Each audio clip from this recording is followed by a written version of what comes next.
My name is Robert Williams. I'm 34, and I just came back from Afghanistan with scars that will never quite heal. I thought the hardest battles of my life were already behind me. I was wrong. When I stepped off that plane, all I wanted was to walk into my own house, shut the door, and finally breathe. But instead of peace, I found strangers living in my living room, sipping coffee like they owned the place. That's when I learned the truth while I was fighting for my country overseas.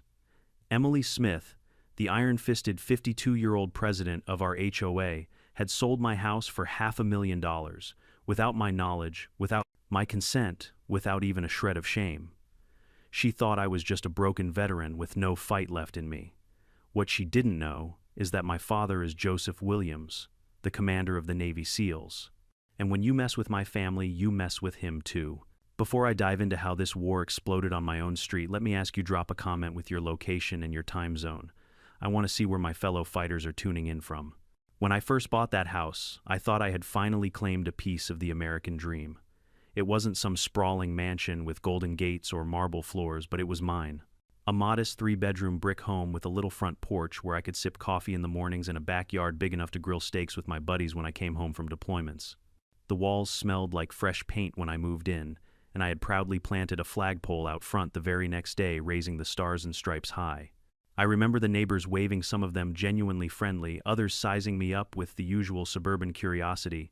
But then there was her Emily Smith, the HOA president, 52, with her pearl necklace, her stiff posture, and that permanent look on her face, like she'd just smelled sour milk. She was the kind of woman who didn't greet you so much as she inspected you. From day one, she let me know in that thin smile and clipped tone that my property was under her rules. "You'll find we like things tidy here, Mr. Williams," she said, as if I had already committed some offense. "The HOA exists to maintain harmony." Harmony. What a joke. Still, I was young, proud, and about to ship out again. I told myself not to get into neighborly politics. After all, I had bigger worries like roadside bombs in Afghanistan. So I signed the HOA papers, paid my dues, and minded my own business. Life in the military doesn't leave you much time to fuss over shrubs and paint colors. I left my house in order, kept the lawn trimmed before deployments, and trusted that when I came home everything would be as I left it. It wasn't just a property, it was an anchor. When you're over there in the dust and heat, not sure if the next day will be your last, you need something back home to hold on to. For me, that was my house. But Emily Smith didn't see it that way. The longer I lived there, the more I realized Emily ran the HOA like her own private kingdom. She wasn't just checking lawns, she was collecting power. Every letter about some violation, every fine she slapped down, it was like another reminder that she believed she owned us. Neighbors whispered that she had a habit of targeting people she didn't like, and if you stood up to her, she'd make your life hell. I should have seen it coming. When I was injured in Afghanistan, shrapnel tearing through my leg during a firefight, I didn't think about the HOA for even 1 second. I thought about surviving, about making it back. I was discharged medically and told I'd done my duty. But the moment I stepped off that plane back in the States, I thought of one thing: finally going home. Except home was already gone. Looking back now, I wonder if Emily had been circling my house like a vulture from the moment I left. She saw an empty property, knew I was overseas, and figured no one would question her. In her mind, it was perfect. She could declare the house abandoned, file the right papers, and cash in. What she didn't know is that every nail in that house represented sweat and sacrifice. I had worked extra shifts before deployment just to save for the down payment. I had bought that place because I wanted stability after years of bouncing around bases. For Emily, it was just another asset on a ledger. For me, it was the only thing that reminded me life could be normal again. But Emily thrived on control. She would send violation letters for the pettiest things. My buddy, who looked after the house once, got fined because the grass was a half-inch taller than regulation. Another neighbor told me Emily demanded he repaint his shutters 3 different times because she didn't like the shade of blue. This was her empire, and I was an easy target. She probably thought I wouldn't fight back, a wounded soldier limping home with a duffel bag, more concerned about rehab than legal battles. To her, I was just another pawn on her chessboard. But what Emily didn't realize, what no one in that HOA realized, was that I was not alone. Behind me stood my father, Joseph Williams, a man who had faced pirates, terrorists, and warlords. A man who commanded SEALs like other people commanded weekend softball teams. A man who, even in retirement, carried the weight of authority in his voice. Before I get ahead of myself, though, let me tell you, when I came back, I wasn't planning on starting a war. I just wanted peace. I wanted to heal. I wanted to sit on that porch, look out at the street I once defended with pride, and tell myself it had all been worth it. Instead, Emily Smith took that from me. And here's the part that really burns. While I was patching up wounds thousands of miles away, she had been signing papers selling my house for $500,000. $500,000. To her, it was just business. To me, it was theft. It was betrayal. It was war. You'd think an HOA president would be cautious, careful, maybe even grateful to have a veteran in the neighborhood. But not Emily. She saw opportunity. And like every tyrant, she underestimated the one thing: she couldn't control what happens when you push a man too far. When I first learned what she did, my blood went cold. I stood on the curb with my crutch, watching strangers pull their car into my driveway. The garage where I used to keep my motorcycle was now filled with someone else's boxes. The flagpole gone. Emily had ordered it taken down, claiming it wasn't in compliance. The humiliation was suffocating.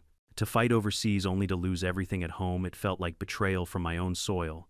That night, I sat in a motel room staring at the ceiling, pain throbbing in my leg, anger burning in my chest. I didn't even have to call my father. He showed up the next morning. Somehow, he always knew when his son was in trouble.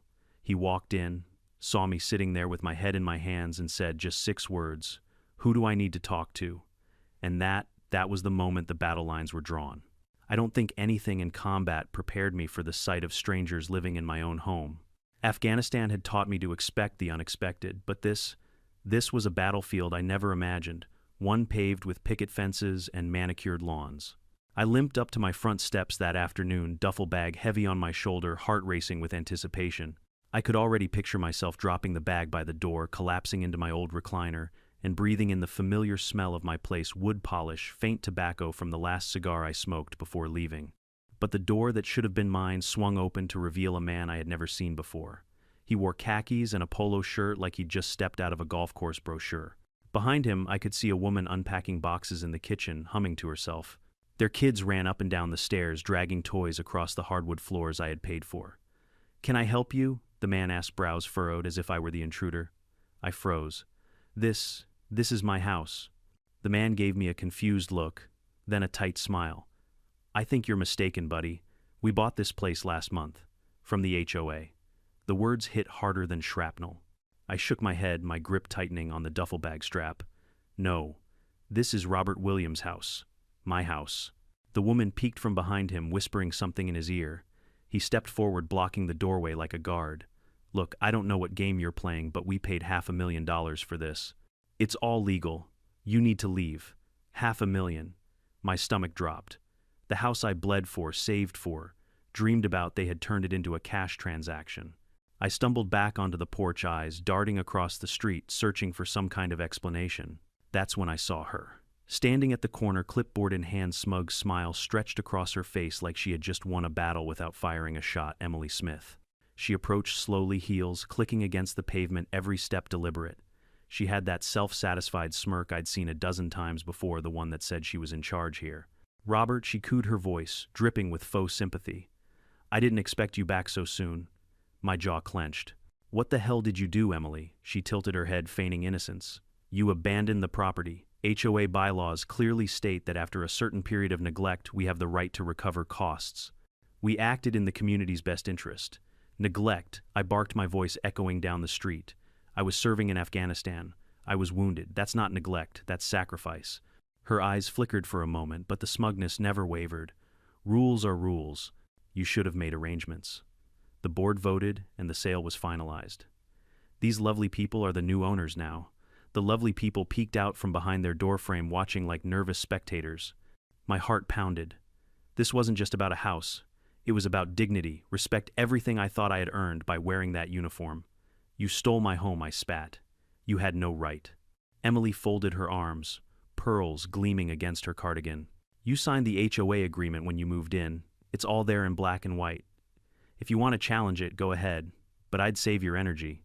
Veterans like you, well, let's just say the courts aren't very forgiving when it comes to neglectful homeowners." The way she said "veterans like you" with that slight curl of her lip, it was like a knife twisting in my gut. She didn't see a man who had risked his life. She saw a target, a nuisance, an obstacle to her little empire. I could feel the stares of the neighbors. Curtains shifted, doors cracked open. Some eyes held sympathy, others fear, and a few those loyal to Emily watched with thinly veiled satisfaction.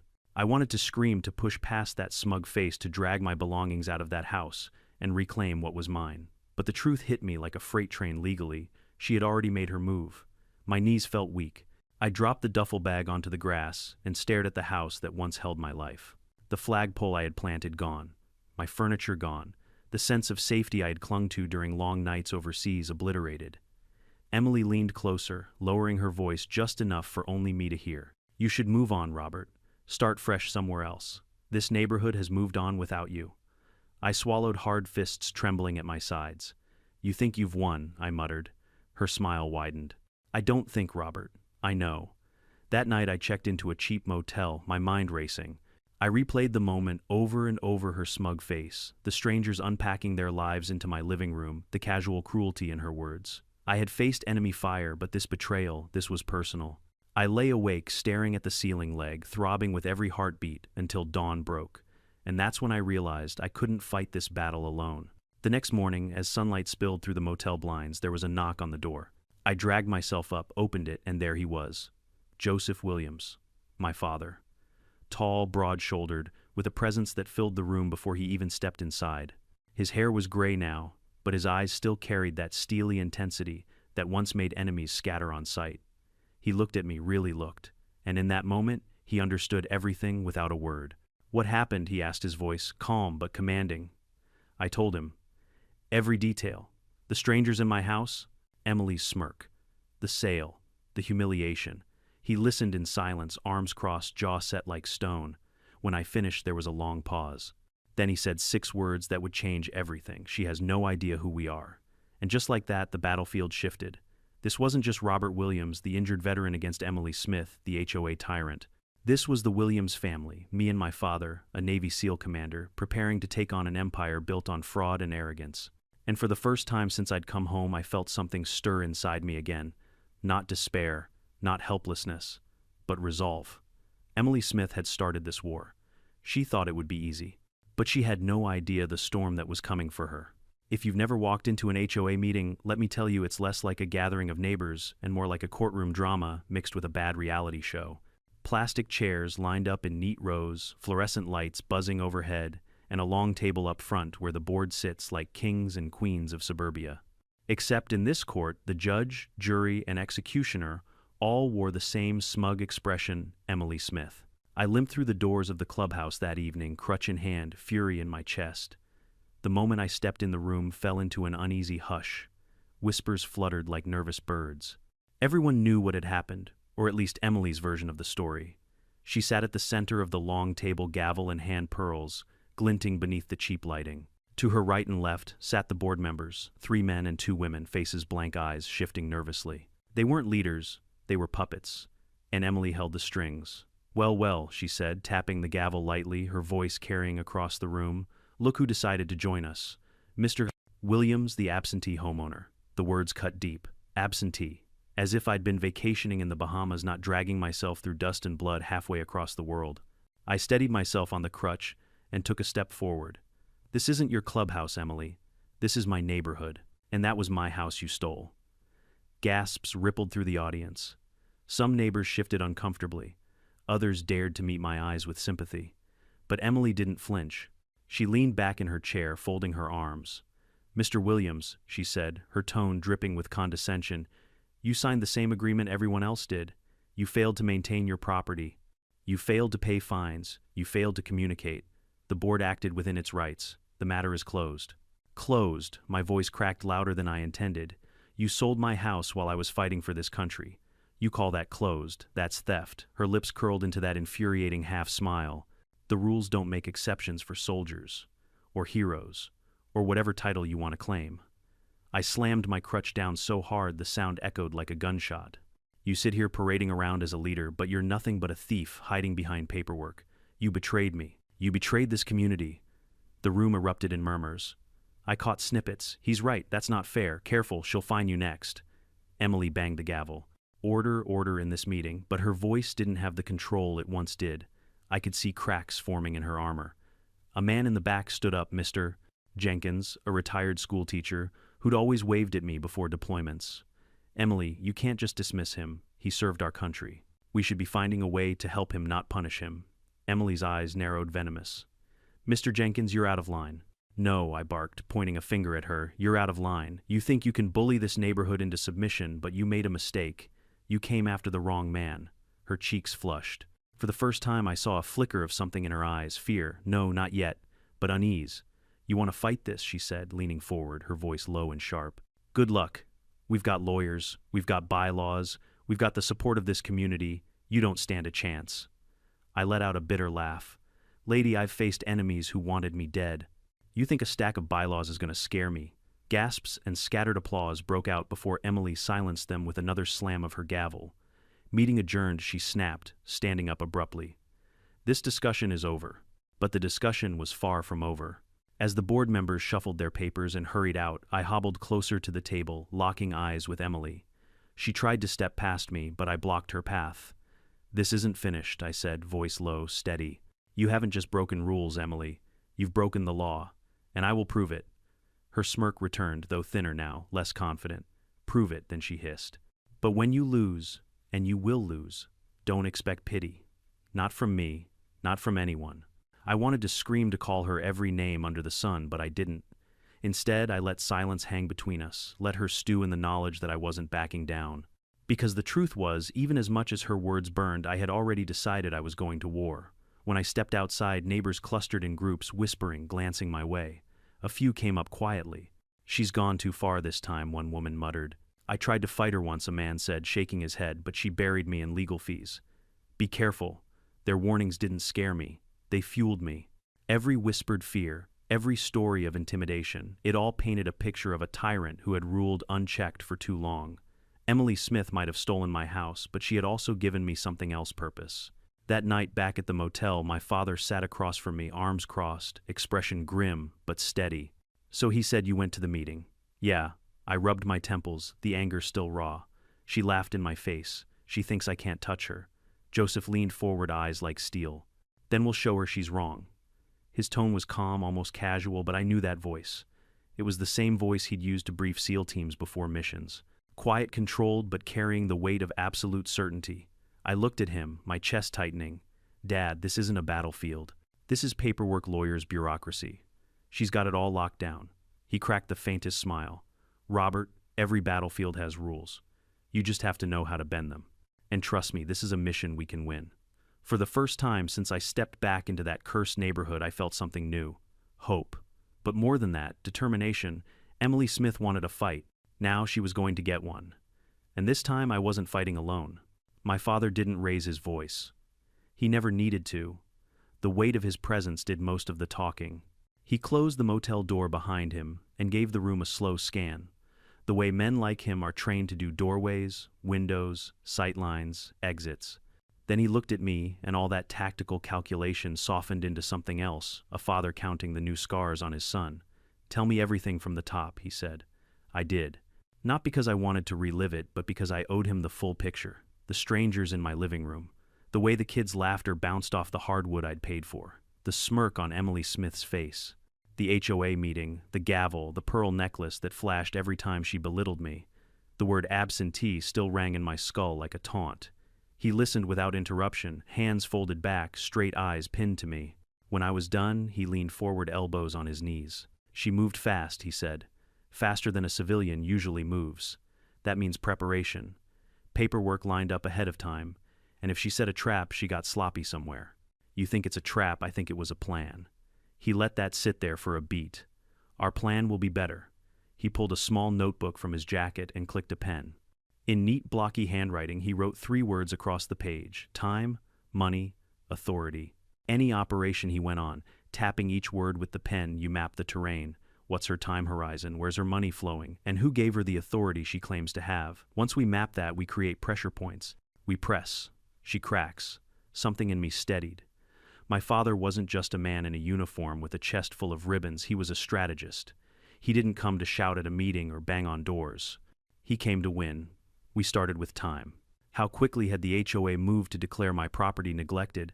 Dad asked for dates, letters, any notices I'd received downrange.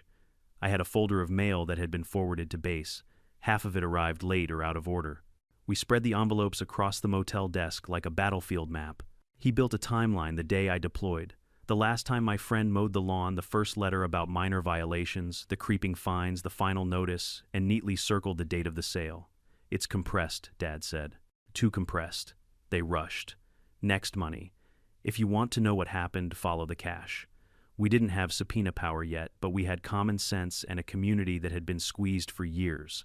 Dad called 3 neighbors he knew by name from barbecues and garage chats back when my leg didn't ache in the rain.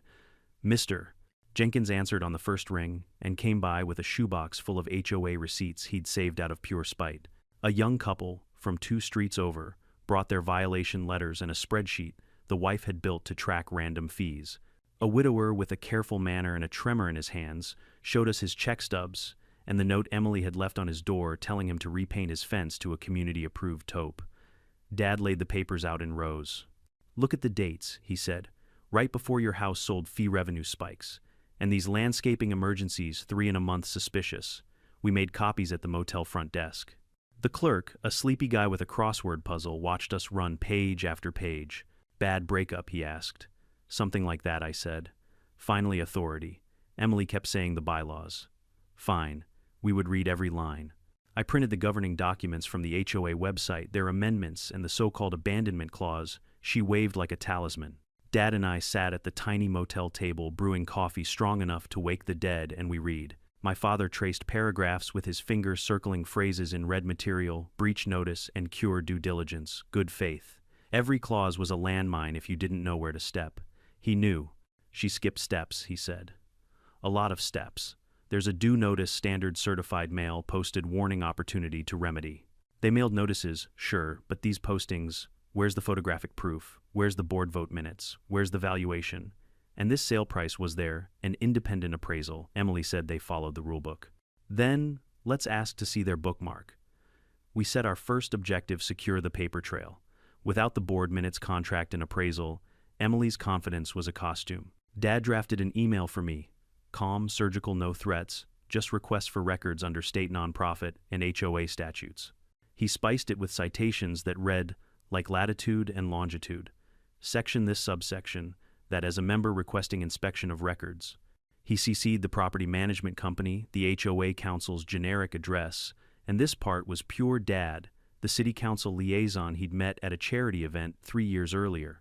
Make them understand the audience is bigger than this cul-de-sac, he said. We needed a lawyer. Not just any lawyer, a nasty HOA litigator who'd seen this play before. Dad called a former JAG buddy who returned the favor by referring us to a woman named Alicia Park. She had a reputation for flaying boards that played fast and loose. We met her the next afternoon in a small office that smelled like paper and victory.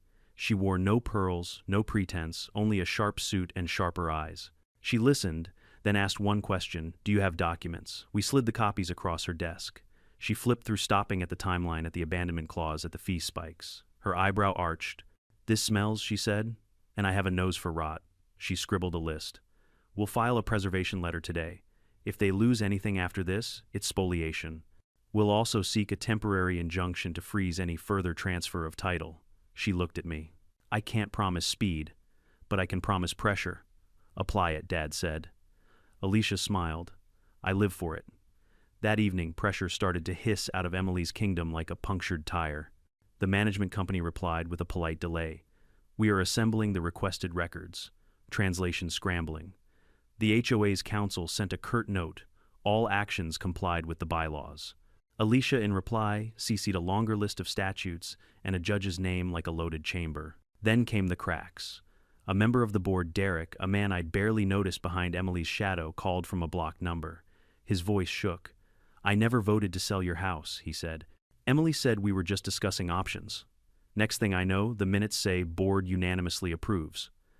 I didn't sign that. Will you say that in writing? Alicia asked on speaker. A long pause. If I do, she'll ruin me. She has something on all of us. Dad leaned toward the phone. Son, I don't scare easy, and I don't let good people stand alone. You tell the truth, and we'll stand in front of you if she tries to swing. Silence. Then a breath. I'll email you what I have, Derek whispered. Check your inbox tonight. He did. Meeting agendas with handwritten additions, a draft abandonment report created before the inspection date. An appraisal summary with the name of a company that, when Alicia searched, shared a mailing address with a cousin of Emily's. The kind of coincidence that makes prosecutors perk up. Dad and I walked the neighborhood the next morning. He moved like he always did, casual but aware. People approached in clusters, voices low, like talking to us might set off an alarm. We listened more than we spoke. Stories poured out fines for invisible dandelions, threats for holiday lights, compliance photos taken through bedroom windows. A woman cried, describing the time Emily told her late husband's memorial bench clashed with the design palette. "They're afraid of her," I said. "They've been taught to be," Dad replied. "Tyrants start with small humiliations. By the time they get to theft, everyone's too tired or too scared to scream." That afternoon, we attended another HOA meeting, not for fireworks, just reconnaissance. We took seats in the back. Emily scanned the room, saw us, and straightened her spine. She banged the gavel. "Before we begin, I will address the rumors," she declared. "The board acted within its rights in the matter of Mr. Williams' property. We will not be intimidated. We will not be harassed." Dad's phone buzzed. Alicia had filed the injunction. A process server stepped into the room like a ghost and handed Emily a packet mid-sentence. The gasp that rolled through the clubhouse was better than caffeine. Emily froze, fingers tightening on the papers. "What is this?" she snapped. "Your audience," Dad murmured to me, just got larger. Emily tried to bulldoze ahead, but the packet weighed more than paper. Questions rose from the seats. What vote? Where are the minutes? Why did landscaping fees triple? Why does the appraisal company share your cousin's address, Emily? She slammed the gavel. Out of order, but order wasn't hers anymore. We left without grandstanding. This wasn't the showdown, this was erosion. Let the tide pull at the pillars. Let the foundation whisper before it screams. Back at the motel, Dad set a new list on the table, title chain, verify recording dates and notary stamps. Management contract, scope of authority during owner deployment. Inspection logs, who entered my property and when. Email preservation, demand board members' communications on personal accounts. Witness prep, Mr. Jenkins' widower, young couple, Derek. I stared at the list and felt an unfamiliar sensation, purpose, lifting the weight on my chest. My father hadn't come to rescue me with bravado. He had come to teach me how to fight a different kind of war. That night, sleep found me before anger could. When I woke, the ache in my leg was still there, but it felt less like a chain and more like a reminder. I had survived worse. I would survive this. Alicia called at 9 a.m. Judge granted a temporary freeze on any further transfer or encumbrance, she said. We have a hearing date in 2 weeks. Also, the management company found partial minutes. They're interesting. How interesting, I asked. They show a discussion on abandonment, no recorded vote, and an addendum page that doesn't match the formatting of the others. Meaning, Dad said. Meaning someone fabricated after the fact. Meaning potential fraud. Dad exhaled slow and measured like a diver settling under pressure. Then we're moving from civil to criminal. I looked at my father. He didn't smile, didn't gloat, didn't deliver a movie line. He just nodded as if a coordinate he'd been marching toward had finally appeared on the horizon. "Robert," he said, "we're past the halfway point. Don't flinch now." I wouldn't. Emily Smith thought she could sell my home and bury me under paper. She was about to learn that paper cuts both ways and that some families come with edges she couldn't see. The war had started on my street. Now it was heading to a courthouse. And standing beside me was a man who'd led teams through darker doors than this. We were ready to knock. They say pressure makes diamonds. But in my neighborhood, pressure cracked the mask Emily Smith had been wearing for years. My father and I had barely started pushing, and already her empire was wobbling. But if there's one thing I learned both in combat and in cul-de-sacs, when you push a tyrant, they don't crumble quietly, they lash out. The morning after Alicia filed the injunction, rumors spread like wildfire. At the diner near Main Street, neighbors whispered over pancakes. At the dog park, people murmured while pretending to watch their Labradors fetch tennis balls. Everyone had heard the same thing Emily got served. Papers right in front of the entire board. I tried to keep my head down, but whispers followed me everywhere. "That's the soldier whose house they sold. He's got his dad with him, you know, a SEAL commander. She's finally in trouble." For years, Emily had weaponized fear, but now fear was slipping through her fingers like sand. Of course, she wasn't going to roll over. The very next day, she fired her first counterattack. I woke to find my motel inbox overflowing with emails, anonymous complaints, doctored photos of my neglected property, even a local blog post accusing me of abandoning my neighborhood and scamming the community with fabricated sob stories. The blog was run by Emily's nephew, Real subtle. I laughed bitterly and showed Dad. He scrolled through stone-faced. She's trying to shape the battlefield, he said. Narrative control. Psychological Ops Suburbia Edition. So she's running a smear campaign. He nodded. Then we run counter-intel. That afternoon we invited Mr. Jenkins, the young couple, and the widower to the motel. We ordered pizza, spread the documents on the bed, and let them talk. One by one, they recounted their stories, overcharging intimidation fines for imaginary violations. We recorded everything with their consent. Alicia's paralegal stitched the testimonies into affidavits. By evening, I had something Emily couldn't erase, voices louder than hers. But she wasn't finished. That week, a police cruiser rolled up while Dad and I walked to the clubhouse. The officer, a young guy with a nervous mustache, asked for my ID. We got a complaint, he said, not meeting my eyes. Something about trespassing threats. I handed over my veteran's ID, calm but seething. Let me guess, filed by Emily Smith. He hesitated, then muttered, Look, between you and me, half the department's tired of her calls. But we gotta respond. Dad stepped in his presence like a shadow falling across the sidewalk. Officer, my son's fighting this through the courts. He's not trespassing. And if you're being used as a pawn in a civil dispute, you might want to tell your sergeant before this makes headlines. The officer's ears reddened. Understood, sir. He handed back my ID and drove off embarrassed. Dad didn't smile, didn't gloat. He just said, She's desperate. Desperation leaves trails. He was right. The trails showed up in the records Alicia had subpoenaed. Buried in HOA financial statements was a line item labeled consulting fees. The payee, a shell company with no employees, traced back to, wait for it, Emily's brother-in-law. Hundreds of thousands of dollars funneled out over the years. She wasn't just greedy, Alicia said. She was running this HOA like a personal ATM.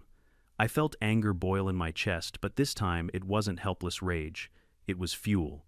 Proof that Emily wasn't untouchable, no matter how many pearls she wore or bylaws she waved. Meanwhile, whispers in the neighborhood grew louder. People stopped avoiding me on sidewalks. A man I barely knew slipped me a folder of newsletters Emily had doctored to cover missing funds. A teenager handed me a USB drive his mom had hidden emails between Emily and her cousin the appraiser. Dad called it community intelligence. I called it hope. Emily, of course, escalated again. She sent out a mass HOA email accusing me of terrorizing neighbors, implying that my military service had left me unstable. Reading it felt like being gut-punched. I had risked everything for my country, and now she painted me as a threat to my own community. I almost snapped. Almost fired back with a fiery reply. But Dad stopped me. Don't fight mud with mud, he said. Let her bury herself. He was right again. Alicia forwarded the email to the judge as evidence of defamation and retaliation. It was the legal equivalent of Emily handing us ammunition. 2 nights later, we staged what Dad called a visibility exercise. I called it a barbecue. We rented the pavilion at the local park, invited every neighbor who'd ever been steamrolled by Emily, and told them to bring food. What started as a small gathering turned into half the neighborhood. Kids played frisbee. Adults shared stories. And I, Robert Williams, the guy Emily had tried to brand a pariah, stood on the picnic table and told the truth. I didn't rant. I didn't scream. I just laid out the facts. My service, my injury, my home, the fraudulent sale. And then I introduced my father, not as a SEAL commander, not as some mythical figure, but as Joseph Williams, a man who believed in community. When I finished, the applause wasn't thunderous. It was steady, real. Enough to shake Emily's foundation. Word got back to her within hours. By morning, she fired off another HOA email calling the gathering an unauthorized assembly in violation of park regulations. People rolled their eyes. For the first time, her threats sounded hollow. Dad leaned back in his chair, sipping coffee, and said, She's losing control of the narrative. Next step is escalation. Cornered animals bite. He was right. Emily doubled down. She filed a restraining order against me, claiming I had menaced her during the last HOA meeting. The judge dismissed it in under 5 minutes. Alicia nearly laughed in court. Still, the message was clear. Emily would burn every bridge, bend every rule, and sling every accusation to keep her throne. That only made us push harder. We filed a motion demanding full board emails, not just the cherry-picked minutes they had handed over. Alicia subpoenaed the appraisal company. Dad drafted sworn statements for every neighbor who had evidence of fraud. We weren't just building a case, we were building momentum, and Emily could feel it. One night, as Dad and I walked back from the mailbox, a car slowed near the curb. The window rolled down, and Emily herself leaned out, face pale under the streetlight. "You think you can destroy me?" she hissed. I stopped cold. "No," I said, voice steady. "You did that yourself." Her eyes narrowed, mouth twisting. Then she sped off, tires squealing. Dad watched the taillights fade. "She's cracking," he said. And when cracks spread, walls fall fast. I wanted to believe him. And as I looked at the pile of evidence stacked higher each day, I started to. For the first time since I came home, I didn't feel like a man stripped of everything. I felt like a soldier again, not on foreign soil, but on the home front, fighting a war of paperwork, neighbors, and stubborn justice. The difference was, this time I wasn't carrying the rifle alone. And Emily Smith, she had no idea that the storm gathering around her was about to break wide open. The night of the final HOA meeting felt like waiting on a tarmac before a jump. Windless, quiet, heavy with the kind of stillness that means everything's about to move. The clubhouse parking lot overflowed onto the street. Headlights pointed at the doors like stage lights. Neighbors clustered in nervous circles. People I'd never met pressed my hand and whispered, "We're with you." I nodded, steadying my breath the way I had before doors came off hinges overseas. Inside the room looked different from the first time I'd hobbled in alone. 2 local reporters had set up tripods along the back wall. A patrol sergeant stood near the exit with 2 officers, arms folded, neutral but attentive. And to one side, a woman in a navy blazer with a courthouse badge, an investigator from the district attorney's office, scribbled on a legal pad as she scanned the crowd. There was a crackle in the air that felt like electricity finding ground. Emily Smith sat at the center table, shoulders squared, pearls perfect, smile brittle. Her board flanked her like cardboard cutouts. She rapped the gavel with too much force. "This meeting will come to order," she announced. "We will begin with the treasurer's report. There will be no discussion of ongoing litigation." A murmur rippled. My father, seated beside me, didn't move. He rested one hand on a thin accordion folder, the kind I'd learned to respect in the last month more than I'd ever respected in M4. Alicia sat on my other side, calm and coiled. Emily's treasurer, a gaunt man who blinked too often, stood and started reading numbers that even he didn't sound like he believed. Landscaping, security, consulting, he coughed. All routine. The DA investigator lifted her eyes. The patrol sergeant shifted his weight. Alicia stood. "Point of order. As counsel to Mr. Williams, I'm invoking the member right to examine records pertinent to the treasurer's report. We've requested board minutes, contract authorizations, and appraisals for the sale of 118 West Ash, the Williams property. We've received partial minutes only. Tonight, for the record," she nodded toward the camera lights, "we'll present what the HOA has not." Emily's smile sharpened. "Counsel, you are out of order." My father rose before Alicia could answer. He didn't raise his voice. "Emily, please. This isn't Afghanistan, but I know a battlefield when I see one. You've had your say. Now the community will have theirs." She gripped the gavel. "Sit down, or you will be removed." The patrol sergeant didn't move toward us. He looked at Emily instead. Dad opened the folder and slid out the first document. Exhibit A, the abandonment report, drafted 3 days before the inspection date listed. We have metadata and a board member's email forwarding the draft.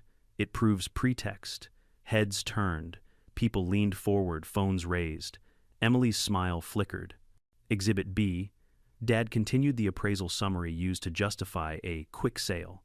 The appraiser is the principal of a company that shares a mailbox with your cousin's bookkeeping service. The state licensing board's copy he lifted, a second version, does not match yours. Someone touched the numbers. Gasps. The DA investigator raised her phone, snapping a photo of the header. Alicia stepped into the lane and held up copies. Exhibit C, payments labeled consulting fees routed to a shell company registered by your brother-in-law. Over $200,000 in 3 years. No invoices, no deliverables. Emily's treasurer dropped his gaze to the carpet. I stood. Exhibit D, I said, voice steady, the board minutes for the vote to sell my home. Except there was no vote. We have testimony. From the side of the room, Derek rose, throat tight. I'm a board member. We discussed options. We never took a vote. The minutes were falsified. You could feel it like a wall giving way. The room pitched. Emily slammed the gavel. Security, she hissed, but there was no security to summon, only neighbors who had stopped shrinking when she spoke. I took a breath and turned toward the crowd. This isn't just about my house. Look around. Who here has been fined for nonsense, photographed through windows, threatened in emails, hands shot up too many to count? Mr. Jenkins stepped forward, voice shaking with anger and relief. The widower lifted a hand holding a stack of letters. The young couple raised their spreadsheet printouts like banners.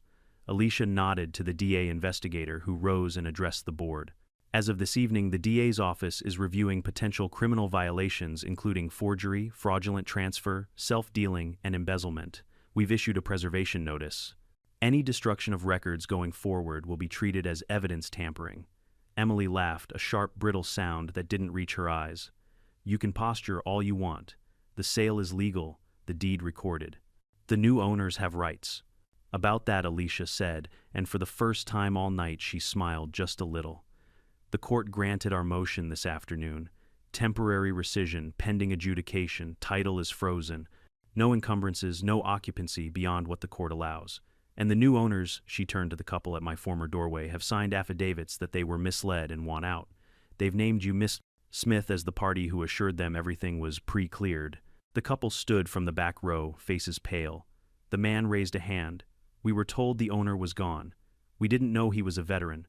We didn't know any of this. We want our money back. Emily went still, lips parting. For a heartbeat, she looked less like a queen and more like a trapped animal. She found her voice.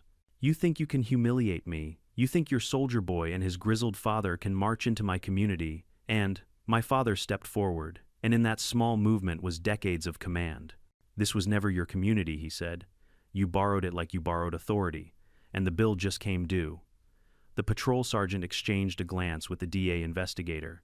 She nodded once. He moved to the end of the table with the quiet, practiced steps of a man who has done this before. Emily grabbed for the stack of papers in front of her fingers, shaking. This is a witch hunt, she snapped, eyes darting. He's a violent man. I've felt threatened. She jabbed a finger at me. He's unstable. I let her words hang. Then I said clearly, I was shot at in Afghanistan. I have nightmares I would never wish on anyone. But I can tell right from wrong. And what you did was wrong. A murmur of assent rolled the room. Alicia laid down one last page. Email from your account, Miss Smith, to the property manager. Push this through before he gets back. Deployment buys us time. You can argue context. She tapped the sender field. You can't argue headers. Emily's face drained of color. She grabbed her purse, but the patrol sergeant was already there. Emily Smith, he said, voice level, please stand up. He recited words that always sound like thunder, even when spoken softly. Probable cause, fraudulent instruments, detention pending interview. The handcuffs clicked like punctuation that had taken too long to arrive. She twisted toward the crowd. You'll regret this, she spat. All of you. I built this place. I. A boom of voices cut her off, not shouts, just overlapping statements from the people she had found belittled, surveilled. You built nothing, someone said. We did. We paid. You threatened. No more. The officers guided her toward the door. Flashbulbs from the reporters popped. The DA investigator collected copies from Alicia and slid them into an envelope with methodical care.